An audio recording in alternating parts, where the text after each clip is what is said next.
All right, let's jump into some good stuff here. So, the topic I wanted to talk about today was you've been here for a long time. You've now seen the transition of what it takes to be a rookie to a rock star. We consider you a rock star in our office here. You work really hard. You have a good work ethic. So let's talk a little bit about like the mindset around being a rock star. Obviously, wake up, have your Red Bull. What else is involved in the mental game, getting your car washed weekly? That's something for me that's important to me, at least keeps me, on top. I talked about going to the gym in the morning. What other things do you do that are mindset, motivation, keeping you like at like that level of rock star status, in my opinion? Like, honestly, up until the past couple of years, I really wasn't into the mindset stuff. Like, I thought it was like this hippy dippy shit. When I started journaling, I'm like, wow, like, I'm kind of about this. Like, this is helpful. I find like going to the gym really like clears my mind. If I'm like having a fucking nightmare day with a client, go to the gym, take it out in the Iron Church. Yeah. And I think that's like a really big part of mindset. But like, I'm still working on that. Yeah. Everyone is. I think you work on that till the day you die. Yeah.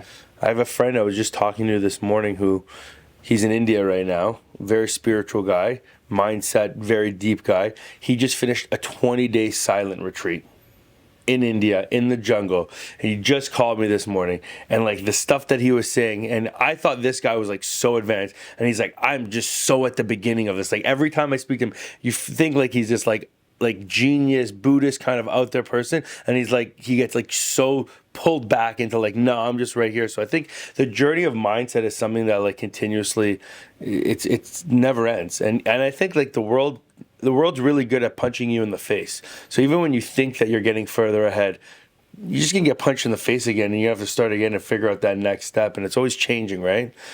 So figuring that out, but definitely the gym is a big power for me. And like yoga, I started yoga. Okay, I'm finding it really helpful. Yeah, like I'm still at that early stage where it's like I try and calm my mind, and then it's like yip.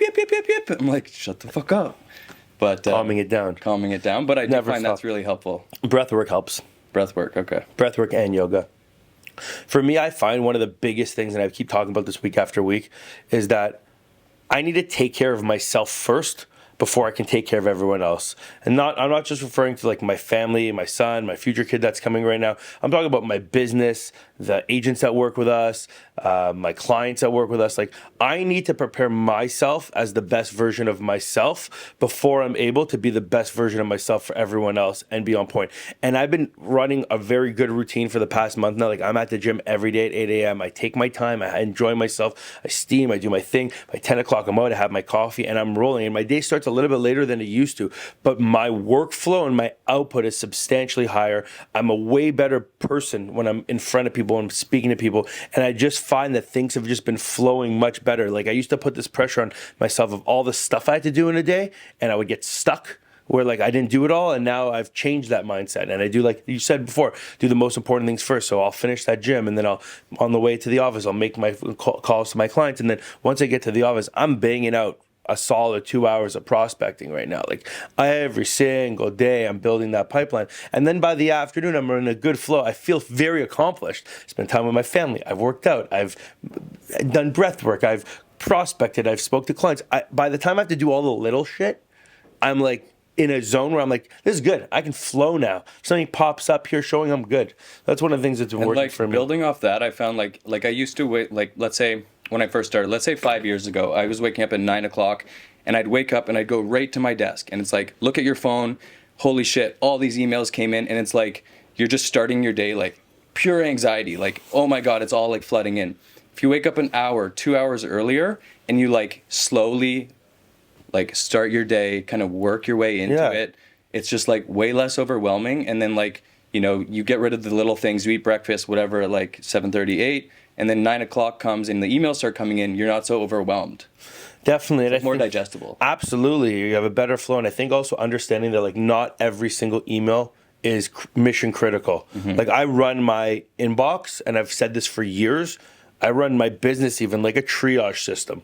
Like if you look at my to-do list today, I'm always adding things when I'm thinking, they pop into my brain. But like I'll triage it. I'll know like what are the mission critical move the needle tasks that need to happen right now. What is going to make me money this week? Those are the first things that need to happen and to get those out of the way. But like everything else, what's next important? So I'll triage it the way they do in a hospital. You know, the kind of triage metal works. And if you walk in and you need to get a couple stitches on your finger, you're going to be sitting there for 4 or 5 hours. But the guy who walks in with a slit artery, you know, he's going right in. So I work the same way when I'm working my inbox. So I kind of avoid that. And I've created an environment where not everything is a house burning on fire response required. But as long as you do the most important things and move that needle, everything else falls I apart. like that. Like, it kind of like, so now I check my email, you know, multiple times a day, but only at set times. Because like before I'd be prospecting and then I'd get an email and it'd be like, Daaron, what do you think this would sell for? Yeah. And I'm like, fuck, that email's itching me. Like, I need to answer it, even though I'm prospecting. And now I'm like, hey, that clearly isn't mission critical. No, that could be answered like 4 hours later. Yeah, like totally. And you can and you know what? Answering it 4 hours later after you've done a lot of things that you needed to do, you're probably going to answer the email a lot better and spend more time in a calmer environment. When I get an email like that, like what's this probably worth? I'll respond back like, hey, got your email, I'll get back to you in a couple hours. And then a couple hours later, I will spend the time and I will do a proper report and I'll add, like I'm writing really good emails these days with a lot of value add points in them, a lot of data points in them, but it takes time to do that. So what I've also really recognized recently, especially even with prospecting and everything, is instead of trying to get through a ton of stuff and a ton of people, I just want to have quality connections. So I'll spend my time, and when I'm speaking with somebody, that even when I'm prospecting, I'll take the time to make sure I'm looking up who they are, where they are. I'll even check their name in Geo Warehouse to see if they own a property, depending on what's going on. So when I get on the phone with them, I already know where they live potentially. Like I'm taking a lot more time. So where I used to blow through calls every minute, or every 2 minutes, try to flow them. It might take me 5 minutes just to prepare for one call sometimes now, depending on who the person is and how they got to me and where I'm at with things. It's a good point. And like something that Zach and I talked about, which Zach actually was the one who put me on this. He's like, yeah, you can make, 20 calls in an hour, but it's way more important to spend 5 minutes of research, prepare for a call, and do 5 quality calls. Exactly. You know who you're calling. You know what they do for a living. You've researched the area ahead of time. So you're not caught in the dark when you're on the phone with them. You're not just blowing through just to say, oh, I did my 20 calls. Yeah. Like yesterday I had a call, someone sent me, said, hey, you got to call this person through my system. And I researched the guy. I looked what he did, what type of consultant he was, what VP he wants to move to Toronto from Montreal. Like I really dug deep into You're like, understanding. how was Mexico in 2013? I was understanding. No, yeah, exactly. How was Mexico in 2013? I was like looking back at like who he is. I also looked at his profile. Where is he looking? And I started to identify what he was looking at and the information he was putting together to me. And I understood who he was, so that when I was speaking to him, I wasn't just trying to sell him on something. I was genuinely listening to him and understanding where he was and putting myself in his position, so that any words that came out of my mouth were true value hits to him and resonated with him deeply.